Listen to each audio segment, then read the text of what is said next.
한국 따위는 작정만 하면 5분 만에 무릎 꿇릴 수 있다. 하버드 강의실을 뒤흔든 중국 유학생이 도발적인 망언을 한 것인데요. 자신만만하게 한국을 깎아내리던 그 순간 모두가 조용해진 강의실의 뜻밖의 인물이 일어섰습니다.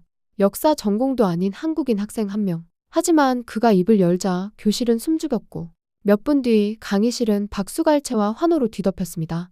도대체 이 학생은 무슨 말을 했기에 모두를 압도한 걸까요? 예상치 못한 반전과 통쾌한 한방. 지금 바로 시작합니다. 안녕하세요. 제 이름은 리디아 호이펠러 교수입니다. 제 인생 최대의 실수에 대해 말씀드리고 싶어요. 제가 세상에 대해 알고 있다고 생각했던 모든 것을 바꾼 이야기죠.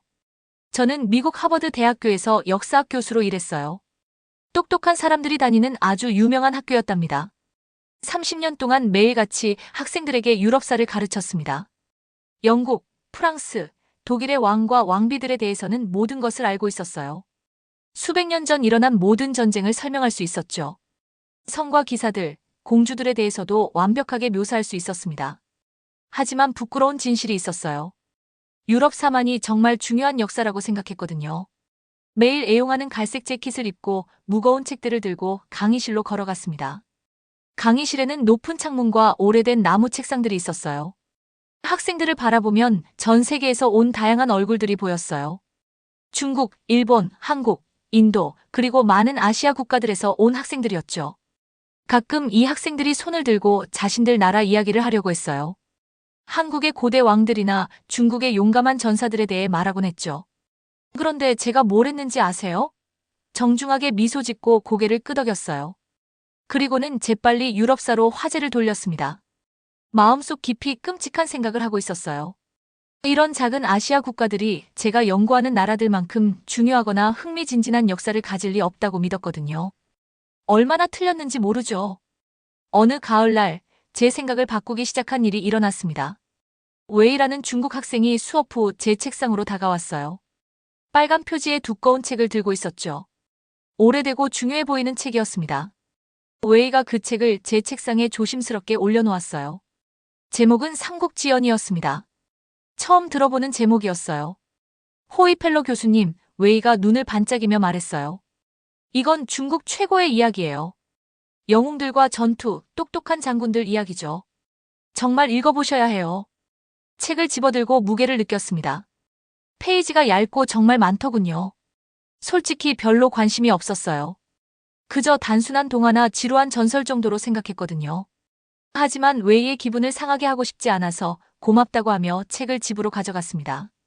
그날 밤 창가 옆 애용하는 독서용 의자에 앉았어요. 고양이가 창턱에서 자고 있었고 밖에서 자동차 소리가 들렸어요. 지루해서 몇 페이지만 읽다가 그만둘 거라고 생각하며 첫 페이지를 열었습니다. 그런데 놀라운 일이 일어났어요. 첫 번째 이야기가 형제가 된 세 남자에 관한 것이었어요. 이름은 유비, 관우, 장비였죠. 진짜 형제는 아니었지만 서로를 항상 도와주고 함께 싸우겠다고 약속했어요. 이야기가 쓰인 방식이 마치 제가 그들과 함께 있는 것처럼 느껴지게 했답니다. 그 다음엔 칼과 화살 대신 두뇌로 전투에서 이기는 뛰어난 장군들에 대해 읽었어요. 제갈량이라는 사람이 있었는데 너무 똑똑해서 날씨를 예측하고 적들을 놀라운 방법으로 속일 수 있었습니다. 페이지를 넘길 때마다 작은 군대가 훨씬 큰 군대를 물리치는 흥미진진한 전투들을 발견했어요. 충성심과 우정, 용기에 대해 배웠죠. 단순한 이야기가 아니었어요. 지혜와 삶의 교훈들로 가득했습니다. 어느새 창밖으로 해가 떠오르기 시작했어요. 밤새도록 읽고 있었던 거예요. 고양이가 저를 이상하게 바라보고 있었어요. 제가 이렇게 오래 깨어서 책을 읽은 적이 없었거든요. 정말 대단해. 혼잣말로 속삭였습니다. 이 이야기들이 유럽사의 어떤 것들만큼이나 흥미롭잖아. 밤마다 계속 읽었어요. 낮에도 이 중국의 영웅들에 대한 생각을 멈출 수 없었습니다. 평소 유럽사 수업을 하는 동안에도 머릿속 한편으로는 삼국지에서 다음에 무슨 일이 일어날지 궁금해했어요. 책을 다 읽고 나서 의자에 기대어 앉았습니다. 중요한 깨달음이 있었어요. 아시아 역사에 대해 완전히 틀렸다는 것이었죠. 중국에 이렇게 놀라운 이야기들이 있다면 또 어떤 믿을 수 없는 역사들을 놓치고 있는 걸까요? 그때 큰 결심을 했습니다. 여름 휴가 때 중국으로 여행을 가기로 했어요. 이런 전설적인 전투들이 일어났던 모든 장소를 방문하고 싶었거든요. 그 용감한 영웅들이 서 있던 바로 그 땅을 걷고 싶었습니다. 즉시 여행 계획을 세우기 시작했어요. 지도와 여행 가이드북을 샀죠. 방문하고 싶은 모든 역사적 장소들의 목록을 만들었습니다. 중국어 단어 몇 개도 배우기 시작했어요. 그런데 문득 생각났습니다. 지원 박사라는 오랜 친구가 한국에 살고 있었어요. 둘 다 젊은 학생이었을 때 친구였는데 여러 해 동안 연락하지 않았던 거죠. 한국도 가봐야겠어 생각했습니다. 지원이를 다시 만나면 좋겠네. 하지만 솔직히 한국에서 뭔가 흥미로운 걸 발견하리라고는 기대하지 않았어요. 중국 옆에 작은 나라 정도로만 생각했거든요. 그렇게 작은 곳에 얼마나 많은 역사가 있겠어요? 지금 돌이켜보면 제가 얼마나 어리석었는지 믿을 수 없어요. 한국에 전 세계에서 가장 놀라운 이야기들과 믿을 수 없는 역사가 있다는 걸 발견하게 될 줄은 몰랐어요. 하지만 그땐 그걸 몰랐죠. 제가 아는 건 마침내 아시아 역사를 평생 처음으로 탐험하게 되어 흥미진진하다는 것뿐이었어요. 이 여행이 세상에 대한 제 믿음을 완전히 바꿔놓으리라는 건 전혀 몰랐습니다. 몇 달 후 드디어 중국행 비행기 표를 예약했어요. 삼국지의 무대가 된 그 땅을 직접 밟을 생각에 가슴이 두근거렸습니다. 하지만 제가 상상했던 것과 현실은 너무나 달랐어요. 비행기가 마침내 베이징에 착륙했을 때 제가 얼마나 신이 났는지 상상할 수 있을까요? 베이징은 중국의 수도예요. 작은 비행기 창문에 얼굴을 붙이고 아래 거대한 도시를 내려다봤습니다. 별처럼 반짝이는 수백만 개의 불빛들이 보였고 눈이 닿는 곳까지 펼쳐진 엄청난 건물들을 볼 수 있었어요. 설렘으로 심장이 빠르게 뛰었습니다. 드디어 여기 와 있었어요. 삼국지 영웅들이 걸었던 그 땅을 걷게 될 거였죠. 전설적인 전투들이 일어났던 장소들을 보게 될 거였어요. 카메라를 준비하고 휴대폰을 충전해서 사진을 찍고 고향 친구들과 모험을 공유할 준비가 되어 있었답니다. 하지만 비행기에서 내리는 순간 뭔가 잘못된 게 느껴졌어요. 가장 먼저 하려던 일은 휴대폰을 확인하는 것이었습니다. 친구들에게 안전하게 도착했다고 알려주고 싶었거든요. 좋아하는 앱들을 열었는데 끔찍한 일이 일어났어요. 화면에 이 웹사이트는 차단되었습니다 라는 메시지가 떴습니다. 구글을 시도해봤어요. 차단됐더군요. 페이스북을 해봤죠. 차단됐습니다. 인스타그램도 차단됐어요. 유튜브까지도요. 세 장에 갇힌 것 같은 기분이었습니다. 놀라운 여행을 누구와 어떻게 공유하라는 거죠? 인터넷을 막는 게 대체 어떤 곳이야? 혼란스럽고 좌절감을 느끼며 혼잣말했어요. 그 다음엔 공항에서 세관을 통과해야 했습니다. 미국에서는 세관 직원들이 보통 여권에 도장만 찍고 보내주죠. 하지만 여기는 완전히 달랐어요. 짙은 파란색 제복을 입은 경찰관들이 저를 둘러싸고 여행 가방 속 모든 물건을 하나하나 뒤지기 시작했어요. 책들을 열어서 모든 페이지를 넘겨봤죠. 카메라를 살펴보고 제가 이해할 수 없는 중국어로 질문들을 했어요. 제 약들을 보면서 클립보드에 뭔가를 적어댔습니다. 이런 일이 거의 2시간 동안 계속됐어요. 불편하고 무서웠습니다. 왜 저를 위험한 사람처럼 대하는 건가요? 그냥 역사적 장소들을 방문하고 중국 문화를 배우고 싶었을 뿐인데 말이에요. 마침내 호텔로 갈 수 있게 됐습니다. 피곤하고 배고프고 목이 말랐어요. 가장 먼저 하고 싶은 일은 좋은 식당을 찾아서 정통 중국 음식을 맛보는 것이었어요. 여행 가이드북에서 맛있는 중국 요리들에 대해 읽었는데 빨리 맛보고 싶었거든요. 깨끗하고 인기 있어 보이는 식당을 찾았어요. 천장에는 빨간 등불들이 매달려 있었고 벽에는 아름다운 한자들이 그려져 있었죠. 요리하는 냄새가 나서 배에서 꼬르륵 소리가 났습니다. 웨이터가 메뉴와 물 한 잔을 가져다 줬어요. 하지만 물잔 속 대나무 빨대를 자세히 보는 순간 거의 비명을 질 뻔했어요. 초록색 솜털 곰팡이가 온통 자라고 있었거든요. 누군가 몇 주 동안 씻는 걸 잊은 것 같았어요. 으악! 급히 잔을 밀어내며 말했습니다. 너무 더러워. 새 빨대를 달라고 했는데 웨이터는 별일 아니라는 듯 어깨를 으쓱했어요. 중국 음식을 맛보고 싶었던 설렘이 갑자기 사라졌습니다. 빨대도 제대로 씻지 않는 곳에서 어떻게 음식을 먹을 수 있겠어요? 하지만 너무 배가 고파서 어쨌든 음식을 주문하기로 했어요.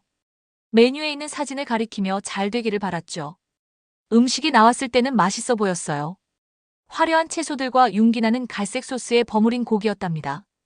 냄새도 좋았고요. 첫 입을 먹어봤는데 정말 맛있었어요. 한 입 더, 또 한 입 더 먹었죠. 괜찮은 것 같아서 전체를 다 먹고 추가로 더 달라고 하기까지 했습니다. 그게 제가 중국에서 저지른 가장 큰 실수였어요. 몇 시간 후 호텔방에서 배에서 이상한 꼬르륵거리는 소리가 나기 시작했어요. 그 다음엔 고통이 왔습니다. 몸을 구부리고 배를 움켜쥐게 만드는 날카롭고 끔찍한 통증이었어요. 어지럽고 기운이 없었죠. 얼굴은 열로 뜨거웠고 호텔방이 추운데도 땀이 났습니다. 식중독에 걸렸던 거예요. 살면서 느껴본 것 중 최악의 컨디션이었어요. 다음 날 아침 너무 아파서 서 있을 수도 없었습니다. 당장 병원에 가야 한다는 걸 알았어요. 호텔 매니저가 택시를 불러줬고 언제 기절할지 모르는 기분으로 바쁜 베이징 거리를 달렸죠. 병원에서는 모든 게 더욱 어려워졌어요. 의사들과 간호사들은 영어를 잘 못했습니다. 저에게 중국어로 말할 때는 다른 성조와 소리들을 이해할 수 없었어요. 중국어에서는 같은 단어라도 어떻게 발음하느냐에 따라 완전히 다른 뜻이 되는데 계속 헷갈렸거든요. 배를 가리키고 아픈 표정을 지으며 증상을 설명하려고 했는데 의료진들이 저를 이상하게 바라봤어요. 좌절감과 외로움을 느꼈습니다. 아프고 집에서 멀리 떨어진 곳에서 제가 하려는 말을 아무도 이해할 수 없었거든요. 준 약도 별로 도움이 되지 않았어요. 그 병원 침대에서 사흘을 보냈는데 비참하고 향수병에 시달렸습니다. 이건 제가 삼국지 책에서 읽었던 마법 같은 중국이 아니었어요.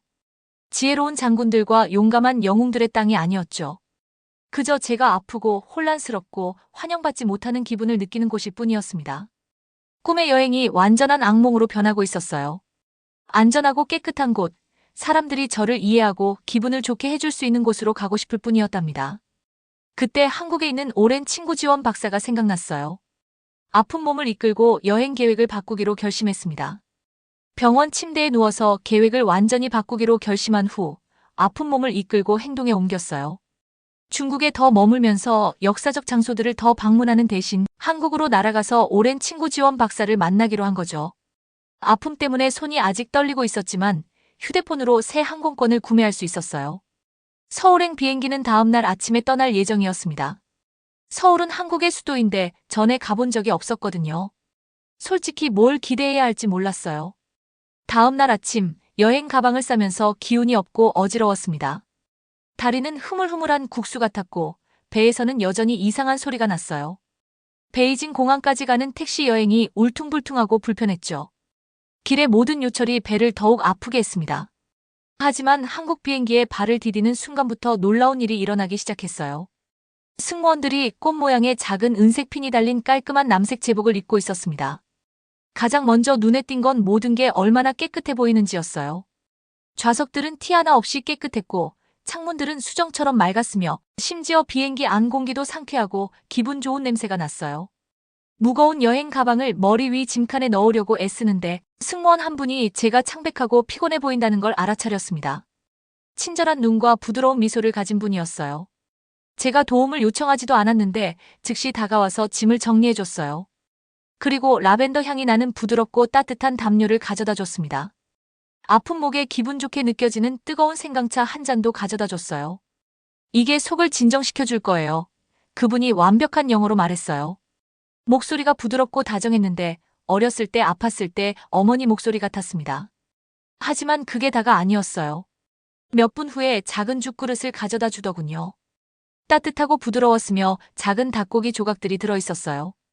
죽이 너무 부드럽고 먹기 쉬워서 배가 즉시 나아지기 시작했습니다. 멀미약도 있으니까 필요하시면 말씀하세요. 다른 승무원이 제안했어요. 소화하기 쉬운 특별 채식 식사도 준비해뒀습니다. 믿을 수가 없었어요. 이 사람들이 저를 가족처럼 돌봐주고 있었거든요. 제가 설명하지 않아도 아프다는 걸 알아차리고 기분을 좋게 해주는 정확한 방법을 알고 있었어요. 비행 중에 비행기 창문 밖을 내다보며 아래로 떠다니는 구름들을 봤습니다. 며칠 만에 처음으로 평화롭고 안전한 기분이 들었어요. 승무원들이 30분마다 계속 확인해주면서 차를 더 가져다주고 다른 필요한 게 있는지 물어봤습니다. 비행기가 마침내 서울에 착륙했을 때 훨씬 나아진 기분이었어요. 하지만 공항을 걸어가던 중에 예상치 못한 일이 일어났습니다. 갑자기 다시 어지러워지면서 다리에 힘이 풀렸어요. 번쩍거리는 공항 바닥에 그대로 쓰러졌습니다. 즉시 공항 의료진이 달려와서 도와줬어요. 3명이었는데 의사, 간호사, 응급처치사였습니다. 모두 깨끗한 흰색 제복을 입고 있었고 부드럽고 전문적인 얼굴을 하고 있었어요. 놀라운 건 3분 모두 뛰어난 영어를 할 수 있다는 것이었어요. 의사가 제 옆에 무릎을 꿇고 맥박을 재면서 하고 있는 일을 모두 설명해 줬습니다. 걱정하지 마세요, 교수님. 괜찮아지실 거예요. 잘 돌봐드릴게요. 편안한 들것에 저를 올려놓고 공항 안에 있는 의료센터로 데려가 주었습니다. 방은 밝고 깨끗했는데 흰 벽과 부드러운 조명이 있었어요. 중국 병원에서 기억하는 독한 화학 냄새 대신 비누와 청결함의 냄새가 났습니다. 한국 의사는 참을성 있고 친절했어요. 제 증상에 대해 자세한 질문들을 하고 제 답변을 주의 깊게 들어줬습니다. 간호사는 체온과 혈압을 잴 때 부드러웠어요. 두려움을 덜어주는 따뜻한 미소를 가지고 있었답니다.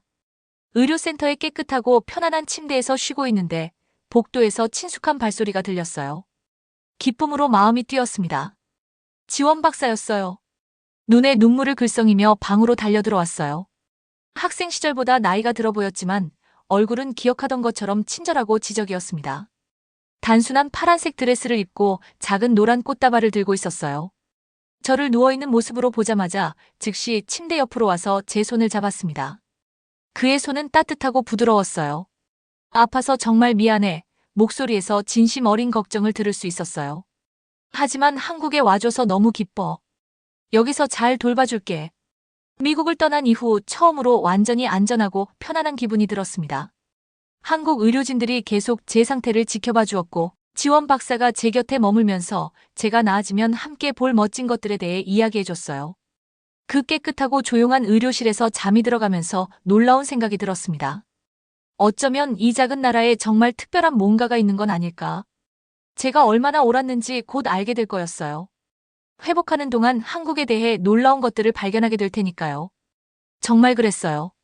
한국 병원에서 회복하는 동안 이 나라에 대한 놀라운 비밀들을 하나씩 발견하게 됐거든요. 한국 병원은 중국의 병원과 전혀 달랐습니다. 제 방에는 싱그러운 꽃향기가 나는 깨끗한 흰색 침구가 있었고 밝고 따뜻한 햇빛이 들어오는 큰 창문이 있었습니다. 간호사들이 부드러운 목소리로 말을 걸어주었고 집에서 먹는 것 같은 맛있는 수프를 가져다 줬어요. 몸이 나아지는 동안 쉬면서 텔레비전을 보는 것 외에는 할 일이 없었습니다. 처음에는 모든 TV 프로그램이 한국어로 나와서 아무것도 이해할 수 없을까봐 걱정했어요. 하지만 놀라운 걸 발견했답니다. 많은 채널에 영어 자막이 있는 프로그램들이 있었거든요. 어느 날 오후 채널을 돌리다가 역사에 관한 한국 다큐멘터리를 발견했어요. 해설자의 목소리가 깊고 흥미로웠고 화면의 영상들은 아름답고 화려했습니다. 몇 분만 보려고 했는데 배운 내용이 저를 완전히 놀라게 했어요. 그 다큐멘터리는 거의 1000년 전에 살았던 강감찬이라는 한국 장군에 관한 것이었습니다. 12만 명의 병사를 거느린 거대한 적군을 어떻게 물리쳤는지 보여주더군요. 하지만 강감찬의 한국군은 훨씬 작았어요. 아마 2만 명 정도였을 거예요. 이렇게 작은 군대가 어떻게 이길 수 있었을까? 병원 침대에서 몸을 앞으로 기울이며 혼잣말했습니다. 다큐멘터리가 답을 보여줬어요. 강감찬 장군은 단순히 칼과 화살만 사용하지 않았거든요. 뛰어난 두뇌를 사용했습니다. 땅을 세심하게 연구해서 싸우기에 완벽한 장소를 선택했어요. 현명한 위치에 참호를 파고 성벽을 쌓았죠. 심지어 날씨와 강까지 이용해서 자신의 군대가 이기도록 도왔습니다.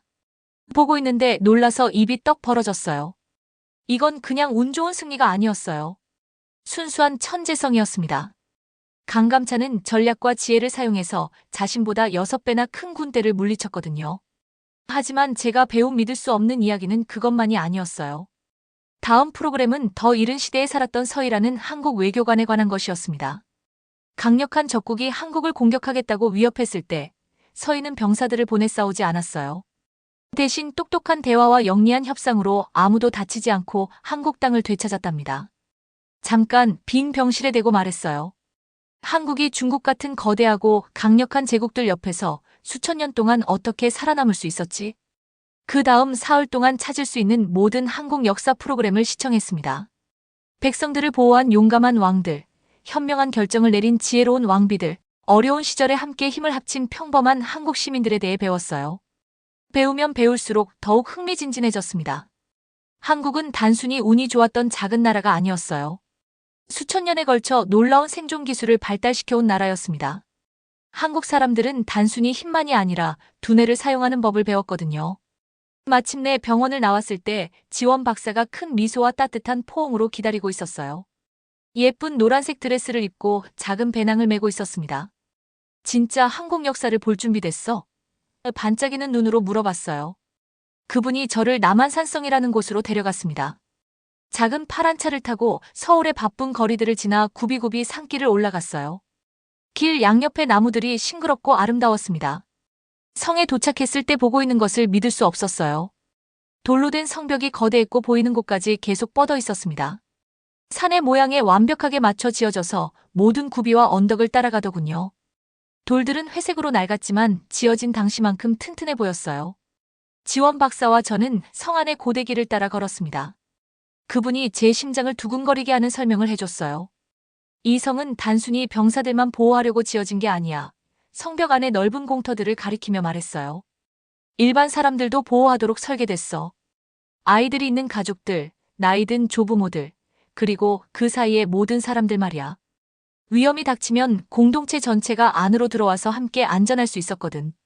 걸음을 멈추고 주변의 거대한 성벽들을 바라봤습니다. 유럽사를 공부한 오랜 세월 동안 수십 개의 성과 요새를 방문했어요. 하지만 대부분은 왕과 귀족들만 보호하려고 지어진 것들이었거든요. 일반 사람들, 농부들, 상인들, 가족들 그들은 밖에 남겨져 혼자 위험을 맞닥뜨려야 했어요. 하지만 이 한국의 성은 완전히 달랐습니다. 모든 사람을 보호하기 위해 지어진 거였어요. 부자든 가난한 사람이든 젊은이든 노인이든 공동체의 모든 사람이 이 성벽 안에서 환영받고 안전했습니다. 정말 놀라워. 매끄러운 돌 성벽을 손으로 만지며 속삭였어요. 계속 걸으면서 지원 박사가 한국 사람들에 대한 더 놀라운 이야기들을 해줬어요. LA 폭동 때 한국계 이민자들이 자신들의 가게를 용감하게 지켰던 이야기를 했습니다.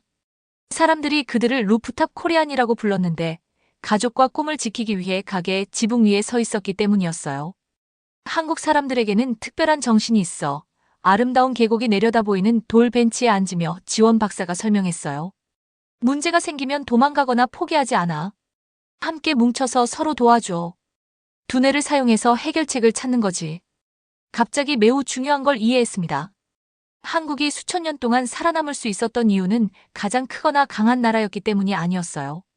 한국이 살아남은 건 그 사람들이 똑똑하고 용감하고 단결되어 있었기 때문이었습니다. 더 크고 강력한 나라들도 터득하지 못한 방식으로 함께 일하는 법을 배운 거였어요. 산 뒤로 해가 지기 시작하면서 하늘을 주황과 분홍의 아름다운 색깔로 물들일 때 세상에 대한 제 이해 전체가 바뀌고 있다는 걸 깨달았습니다. 한국은 단순히 중국 옆의 작은 나라가 아니었어요. 제가 상상도 할 수 없었던 지혜와 믿을 수 없는 역사로 가득한 놀라운 곳이었습니다. 이제 미국으로 돌아가서 이 경험을 학생들과 나눠야겠다는 생각이 들었어요. 그렇게 결심하고 3주 후 미국에 돌아와 하버드 대학교의 익숙한 강의실 앞에 서 있었어요. 높은 창문들로 밝은 9월 햇살이 들어왔고 학생들이 평소처럼 나무 책상에 앉아 제 강의가 시작되기를 기다리고 있었습니다. 하지만 모든 게 달라 느껴졌어요. 2달 전 중국으로 떠났던 그 교수가 아니었거든요. 갈색 가죽 서류 가방 안에는 한국 책들과 남한산성의 아름다운 사진들이 가득했습니다. 머릿속에는 한국 영웅들의 믿을 수 없는 이야기들과 놀라운 전략들이 넘쳐났어요. 학생들의 얼굴을 바라보니 늘 보던 것과 같은 다양한 국적의 학생들이 보였습니다. 미국, 유럽, 중국, 일본, 한국에서 온 학생들이었어요. 하지만 이제는 유럽 학생들에게만 집중하는 대신 한국과 아시아 학생들이 저에게 무엇을 가르쳐 줄 수 있을지 특별히 궁금해졌습니다. 인생을 바꾼 경험을 전체 수업과 공유하기로 했어요. 중국에서의 실망스러운 여행에 대해 말했습니다. 차단된 인터넷, 식중독, 그리고 제가 얼마나 아프고 좌절감을 느꼈는지 말이에요. 많은 학생들이 이해한다는 듯 고개를 끄덕였는데 특히 다른 나라로 여행해본 경험이 있는 학생들이 그랬답니다. 그 다음엔 한국에서의 놀라운 발견에 대해 이야기했어요. 친절한 승무원들, 뛰어난 의료 서비스, 그리고 지원 박사와 함께한 흥미진진한 역사 탐방에 대해 설명했습니다. 강감찬 장군의 뛰어난 승리와 남한산성의 공동체 중심 설계에 대해 어떻게 배웠는지 설명했어요.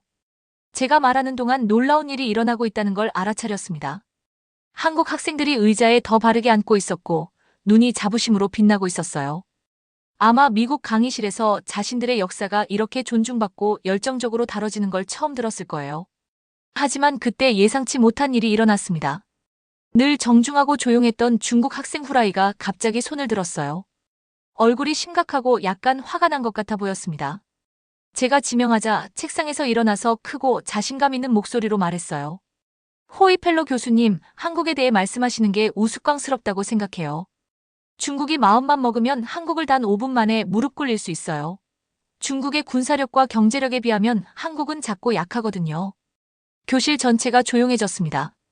몇몇 학생들은 의자에서 불편해하며 몸을 움직였고, 다른 학생들은 놀란 표정으로 후라이를 바라봤어요. 몇 명의 중국 학생들은 동의한다는 듯 고개를 끄덕였고, 한국 학생들은 상처받고 당황한 표정을 지었습니다. 심장이 빨라지는 걸 느꼈어요. 이건 제가 여행을 떠나기 전에 가졌던 생각과 똑같았거든요. 나라들을 크기와 겉보기 힘만으로 판단하는 거 말이에요. 무슨 말을 해야 할지 확신이 서지 않았고, 불편한 침묵이 영원처럼 길게 이어졌습니다. 그때 놀랍고 예상치 못한 일이 일어났어요. 뒷자리에 앉은 한국 학생이 천천히 손을 들었습니다. 이름은 박희수였고 역사가 아닌 공학을 전공하는 학생이었어요. 평소 제 강의 시간에는 매우 조용했는데 말하기보다는 듣는 걸 선호했거든요. 하지만 이제 단호한 표정으로 일어서고 있었습니다. 교수님, 희수가 명확하고 힘찬 목소리로 말했어요. 귀주 대첩에 대해 들어보셨나요? 한국병원에서 봤던 다큐멘터리가 생각나서 고개를 끄덕였습니다. 희수가 계속 말했는데 말할수록 목소리가 더욱 자신감으로 차올랐어요. 강감찬 장군은 단순히 무기가 아니라 뛰어난 전략으로 12만 명의 적군을 물리쳤어요. 외교관 서인은 폭력 대신 현명한 협상으로 한국 땅을 지켰고요. 한국이 수천 년 동안 살아남을 수 있었던 건 육체적으로 가장 강해서가 아니라 가장 똑똑하고 단결되어 있었기 때문이에요. 교실이 완전히 집중하고 있었습니다. 심지어 후라이도 집중해서 듣고 있었는데 화난 표정이 서서히 호기심으로 바뀌고 있었어요. 희수는 끝나지 않았습니다. 한국은 세상의 지혜와 팀워크가 단순히 큰 군대나 많은 돈보다 더 강력하다는 걸 보여줬어요. 작은 나라라도 국민들이 함께 일하고 창의적으로 생각하면 믿을 수 없을 정도로 강해질 수 있다는 걸 증명했죠. 팔에 소름이 돋았어요. 여기 젊은 공학도가 전체 수업을 저를 포함해서 가르치고 있었거든요. 생존, 지혜, 진정한 힘에 대한 깊은 이야기를요. 교실이 흥미진진한 토론으로 들끓었습니다. 여러 나라에서 온 학생들이 자신들 문화의 창의적 해결책과 공동체 협력에 대한 이야기들을 나누기 시작했어요. 심지어 후라이도 한국 역사와 전략에 대해 사려 깊은 질문들을 하기 시작했답니다. 마법 같은 일이 일어나고 있다는 걸 깨달았어요. 한국에서 겪은 제 개인적 변화가 저만 바꾸는 게 아니었어요. 학생들이 세상을 새로운 눈과 열린 마음으로 바라보도록 영감을 주고 있었습니다. 그날부터 수업하는 방식을 완전히 바꿨어요. 제가 개설하는 모든 과목에 한국사를 추가했습니다. 학생들에게 항상 물리적 힘보다는 지혜의 중요성과 함께 일하는 공동체의 힘에 대해 이야기했어요. 누군가 제가 가장 좋아하는 여행지에 대해 물어볼 때마다 진심 어린 따뜻함으로 미소를 지으며 항상 같은 말을 했습니다. 한국, 제가 만난 사람들 중 가장 큰 마음과 가장 똑똑한 사람들이 있는 작은 나라. 아시나요? 그 단순한 진실이 제 산만이 아니라 진정한 힘은 지혜, 친절함, 그리고 서로의 성공을 돕는 용기에서 나온다는 걸 배운 수백 명의 학생들의 살도 바꿨어요.